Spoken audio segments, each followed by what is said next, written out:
Good morning to everyone.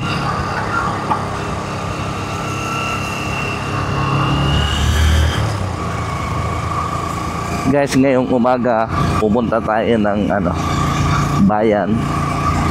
Kasi ngayon yung usapan namin nung gumagawa ng sidecar. Don't try. Guys, baka bigla na lang lumabas sa harapan natin yung aswang.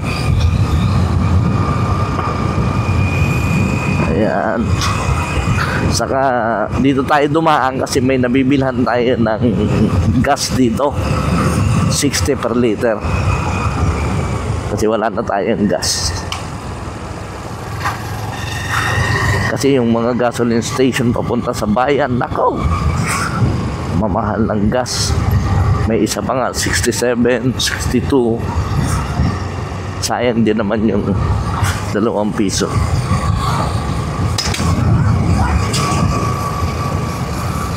So dito na tayo magpagas. Titingnan natin sila kung may barya sila sa 1,000, guys.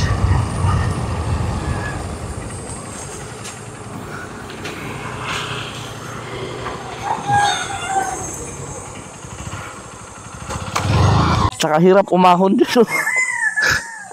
Maganda kasi talaga ng sidecar.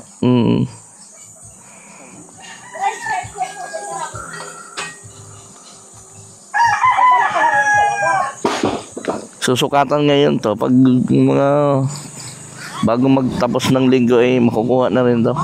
Diyan sa bayan na lang. Oo, sa bayan. Ate Ulor, yung sa habal-habal mo, Oh. dala-dala ko palabas, Oh. drive ko, Oh. Mamaya na lang din, oh. Sige. yung wala ay patay ang gasolina. Ano nanay? Wala mawin ako. Wala dito na gasolina.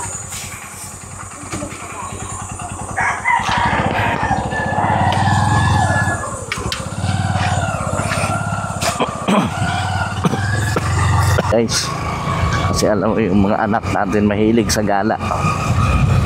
Mas maganda yung may tricycle na kahit saan nila gusto pumunta, kakapunta kami.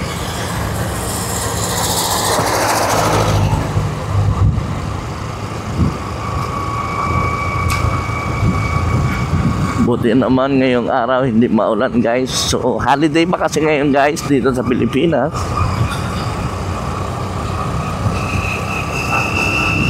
Kaya sasamantalahin na rin natin yung pagkakataon na makapunta tayo ng bayan.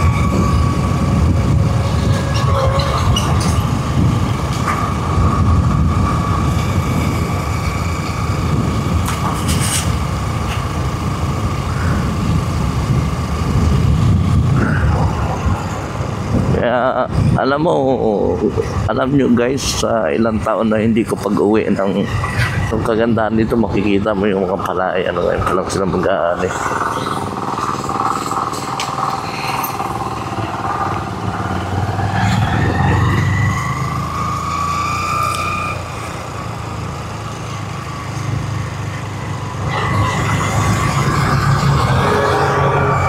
Mga high-tech na rin mga ginagamit nila ngayon guys sa pag-aani.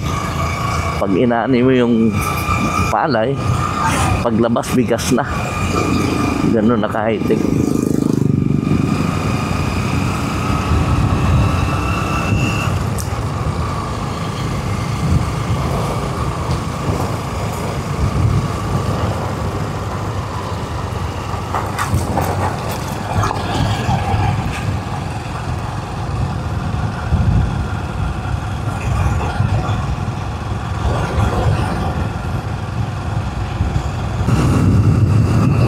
Traffic, mausok dito, talagang enjoy mo yung pagmumoto vlog dito. Habang medyo nasa ride ka, siyempre yung malilibang ka sa magagandang tanawin, mga puno. Kasi sa pagdating sa Maynila hindi mo makikita itong mga. Kaya ito rin yung namimiss ko guys dito. Kasi nung nasa Dubai tayo, ilang taon tayo sa Dubai, siyempre, wala kang makikita ganitong kagandang mga tanawin. Ang makikita mo doon, puro magagandang building. Yun ang wala din dito.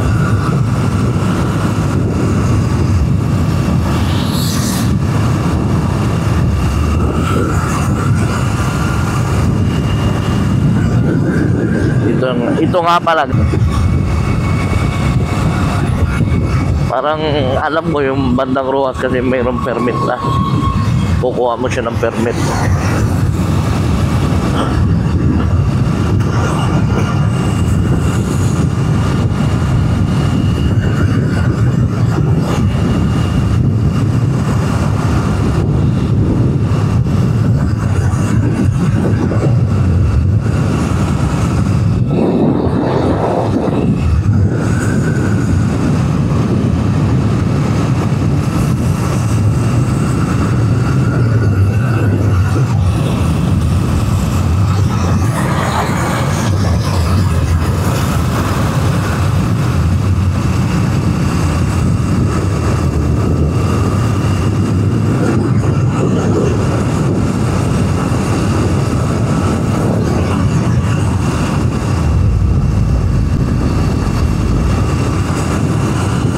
Dati hindi ganito kalawak to guys. Bali 2 lane lang to dati sa Lubungan. Ngayon malawak na nung nag-widen eh. Hanggang Rojas na to eh. Yan talaga ang ano pagdating sa Mindoro, Lanzones, Rambutan, Niyog, Saging. Ayan.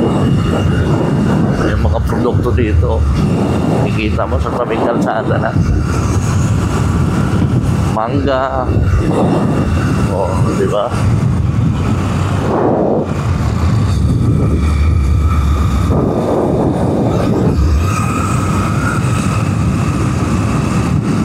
Oh, pagdating nga dito sa bandang ito, medyo malawak na yung kalsada. Kita niya. Pag nasagasaan mo ng motor yan, talagang wala. Baliktad ka talaga.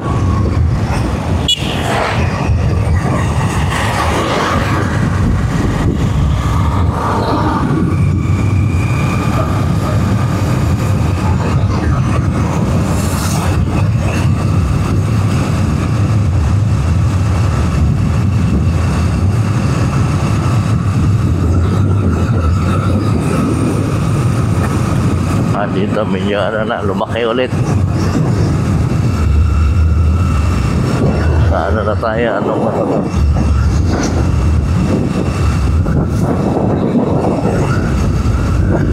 Hindi ko nakabisado yung kada barangay dito.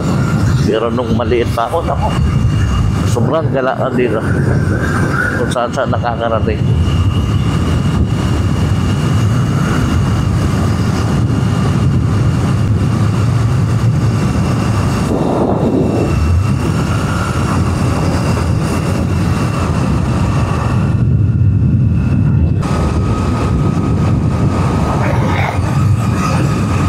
Sa ano na pala tayo, Victoria.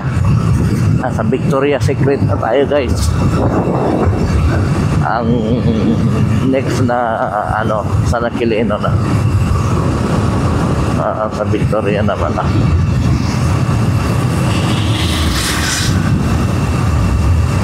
Marami dito sa gilid-gilid yung nagtitinda ng ano, isda. Medyo mura kasi siyempre hindi sila nagbabayad ng pwesto. Compare mo doon sa palengke na nagbabayad sila ng pwesto. Marami. Kaso siyempre yung mga isda, limited nga lang din ang binta nila. Tilapia at parang 3 klase lang ng isda ang binibenta nila. Hindi katulad sa palengke, marami kang option kung anong gusto mong isda.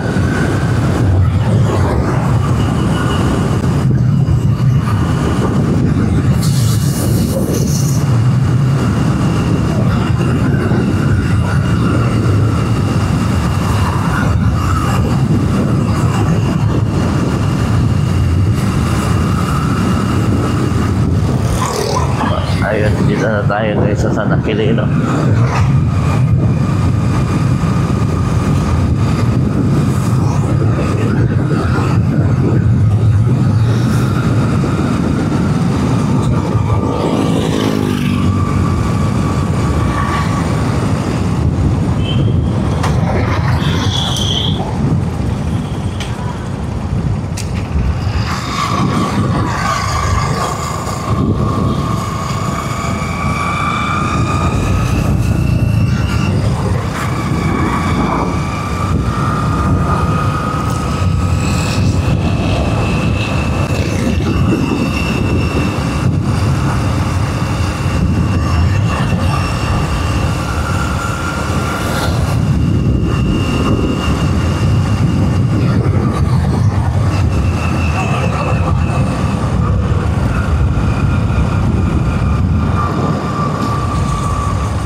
Guys, paalala nga pala, talagang mahigpit na pinapatupad ng LTO yung no plate, no travel.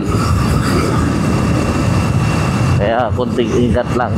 Kasi minsan nag-ooperate yung LTO dito sa bayan ng Rojas, minsan sa San Aquilino, minsan dito sa may sa may rotunda dito bago ka pumasok ng bayan ng Rojas. Paano kasi kasalanan ba naman natin yun na tagal na i-release yung plaka natin? Kumbaga bumili tayo ng ng motor, siyempre dapat magamit agad natin, no? Yan, alam nyo guys, yan yung kagandahan sa Dubai, on the spot. Pag bumili ka ng motor, sasakyan, kotse, kahit anong sasakyan, bago mapunta sa iyo yan, may plaka na yan. Kumbaga magtatagal lang kayo sa licensing office nila ng mga 30 minutes. Andiyan na yung plaka. Ganun kadali. Kasi may sasakyan ako dati guys sa Dubai. So, kaya alam ko na dahil siyempre nung nagkaroon tayo ng sasakyan, napakabilis. Kahit installin pa yan, okay na yung kontrata nyo lahat, pupunta kayo doon sa pinaka-licensing office nila, yung nagbibigay ng plaka. Within 30 minutes lang guys, paglabas nyo, may plaka na, kabit na yung plaka. Kaya napakabilis ng dito, 2 months, kailangan mo pa mag-antay ng 2 months. Tapos pag wala kang plaka, uulihin ka. Kahit sabihin mong mayroon ka ng ORCR, wala ka pa rin plaka, uulihin ka pa rin eh. Kaya ang ginagawa na lang, pakiramdaman. Pag alam na malalaman mo naman guys kung may operate yung LTO dito eh. Bago ka sumabit dun sa dulo, pag alam mo nang maraming nakahinto dyan, medyo ka na, mag-minor-minor ka na, may yan sa unahan, may operasyon.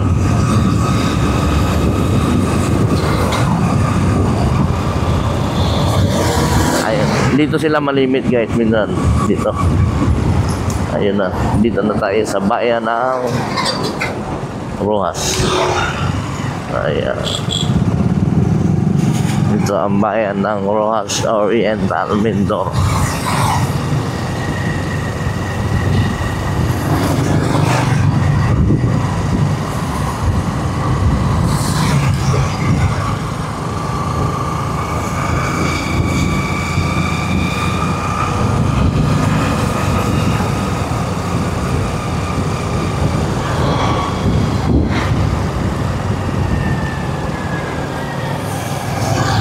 So malapit na tayo guys doon sa gumagawa ng tricycle natin.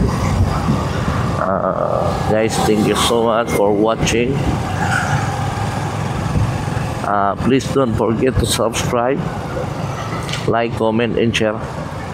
At huwag nyo pong kalilimutan yung bell button para lagi po kayong updated sa mga bago nating ina-upload na video.